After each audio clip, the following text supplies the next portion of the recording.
Well, stocks end the week on a high note, thankfully. It has been a very tough year, though, overall on Wall Street. Dow Jones Industrial Average gains more than a couple hundred points today, but the Dow still down more than 7% so far this year. And a lot of things have dragged it down. Falling oil prices, slowdown in China, worries about the economy stateside as well. And joining us now, Anthony Domino Jr., Managing Principal of Associated Benefit Consultants. Thank you, Anthony, for a few. What do you attribute so far, the poor overall performance? You put it more on oil prices, you put it more on the volatility in China, uncertainty. What do you make? Well, I think it's a little all of the above, and uncertainty with a big mixture of volatility. So I know that markets don't like uncertainty, they don't like confusion, and there has been some bad news so far this year, but the response and the reaction to that bad news has been somewhat surprising when it comes to the precipitous drops that we've seen.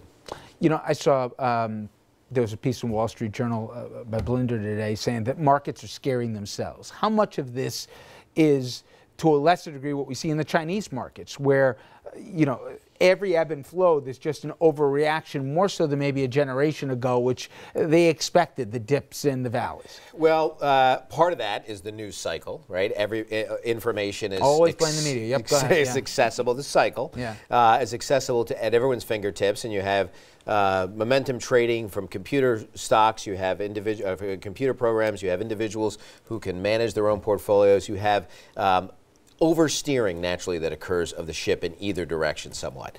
I want to touch on China for a minute, though, because that's somewhat unique. The problem in China is different than I think what's occurred elsewhere, because there's an undercurrent in China of credibility. Many people are not surprised to see the economy in China slow, just like it has throughout the world and many other places. But the point is underneath that, what's becoming evident is that some of the assertions made previously by the Chinese government and leadership wasn't always all that transparent and accurate or legitimate. And of course, the problem there is, you know, once that opens up, the reputation of a communist government is not to tell the truth to its people. Why would they tell the truth to Wall Street analysts? So that, I think, kind of exacerbates forward the impact of a natural drop in and slowdown in the economy. And also compounding it is, it's not just somewhere across the world. We're looking at Greece.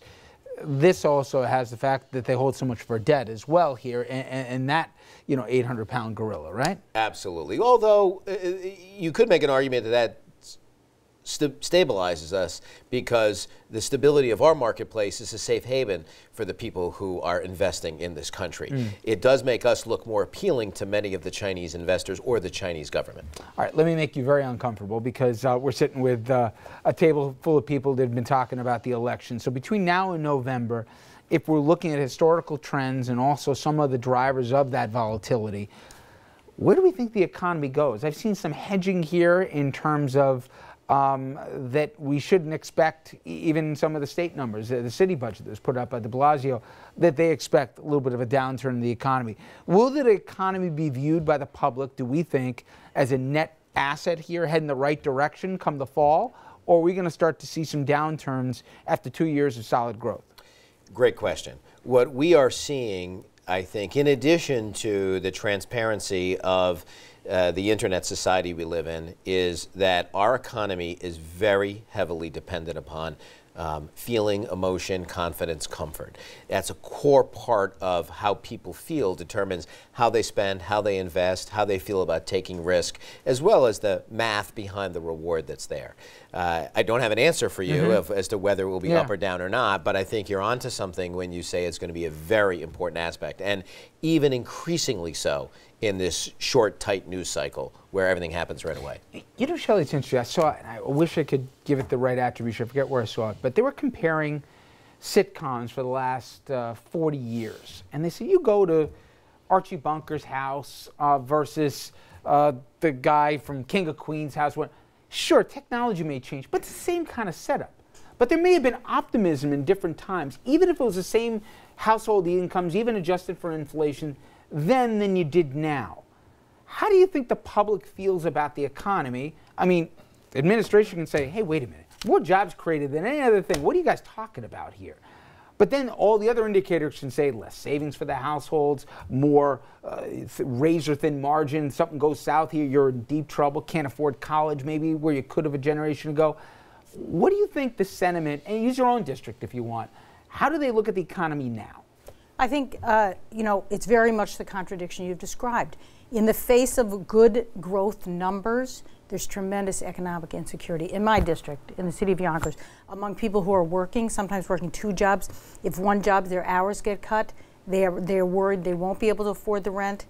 The luxuries, so-called luxuries, going to the movies, going to Applebee's, whatever, going to something that's modestly priced occasionally, that's always hanging in the balance. So I think there's tremendous income insecurity, housing insecurity. It's a big, big component. And I think the income inequality that we talked about previously in the political environment is shaping people's perception. Wait, I am like living paycheck to paycheck, even though I'm killing myself. And if something bad happens, I don't know what's going to happen. I'm not going to make a car payment. You know, funny, when I think of Rockland, there's a lot of cops and firefighters from the city who call Rockland home. And if you compare salaries now compared to what maybe their dad made when he was on the force or was in a firehouse a generation ago, that'd be an interesting. What do you think? Do they think things are better or worse for them now than their parents, for example? You know, my sense is that they're probably very much like the city of Yonkers. I mean, you've got a divide. You've got the wealthier folks who watch these things every day, trying to figure out where their 401ks are going, and you got others who are trying to live day to day.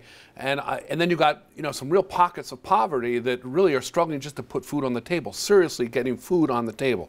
So Rockland's got it all, I think. But you know, and they do the retail. They do the kinds of things they should do, but they're holding back, and it's scary. I mean, watching the stock market. One of the questions that us neophytes have is, well, how much of this is generated by computer trading that just flies like herds without, instead of someone actually thinking the economy is falling or thinking that it's, so many people say, don't worry about China's economy. We're strong globally. And yet people, those stock markets, 500 points in like hours, driven by what? It's not by the people in Rockland County. They're trying to figure out what the hell's going on. Can I just ask a remedial economic question, if I could? The price of oil and the price of gas is lower than it's been in quite some time, which means more money in our pockets that we can then turn around and go spend. Why is that a drag on the stock market and on the economy in general? It feels to me inherently like lower gas prices would be good for the economy. Well, it's about letting air out of the balloon. Do you let it out slowly or does the balloon pop? There's a lot of complex issues around oil, one of which is that oil companies are very capital intensive. They drill a lot of money up front, and then they make money when they hit oil, and they process and refine it. Banks finance a lot of that. The inability for banks possibly to be repaid their loans in some of these larger oil companies is an issue. The other concern is that oil is a bellwether stock or commodity for economic growth. Most of our manufacturing, our growth, our ability to drive places back and forth, vacation, excessive discretionary spending is all powered by oil as well. So what you want are going to see is natural ebbs and flows. Spikes are not good. They scare people. And also, it's very impactful on the indices because the oil companies are very well represented in there. Absolutely. And the overall thing. Right. Do you think, come fall, Dom, that what will be the argument from the two parties? Will the Democrats be able to say, hey, look at what happened when we walked into an 08 compared to now? Give us 4 more years, we're going to keep turning it around?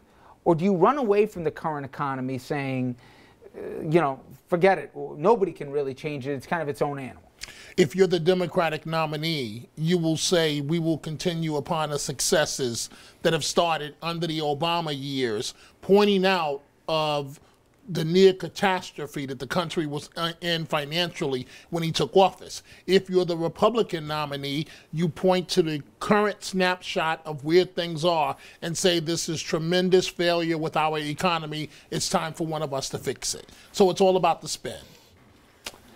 Yeah, and I just think that gap, everybody, regardless of your politics, says something's out of whack here right now because people are working too hard and they're just not forget about getting ahead. They feel like they're still falling behind, and it's not like well, my wife will get a job. She's already It's like working. you're drowning. It's Yeah. like you're constantly And drowning. nobody's really tapped into that. Well, I think there's a transition issue here too, because many people, when you looked at your sitcom analogy, would say, well, what about Big Bang Theory? Yeah. Right? What about all their technology? What about where they are? Their homes don't look the same as Archie Bunker's did. And this is natural. When you shift and transition generations and economies, that's what's going to occur. You just hope they're smooth, Except not clunky. it's the first time, whenever they ask that question, do you think you're going to do Future, better right. than your parents' generation? People Right. are starting to say no, and I don't remember that before. Yeah. Anthony, thank you very much. Thank Great you. job. Appreciate it. Absolutely. All right, coming up next, on the 43rd anniversary of the Supreme Court decision Roe v. Wade, abortion is as contentious now as you can argue as it was then. We're going to show you how both sides of the issue are digging in here, and I think it once again will become a major national issue, as many people think it's from a time ago.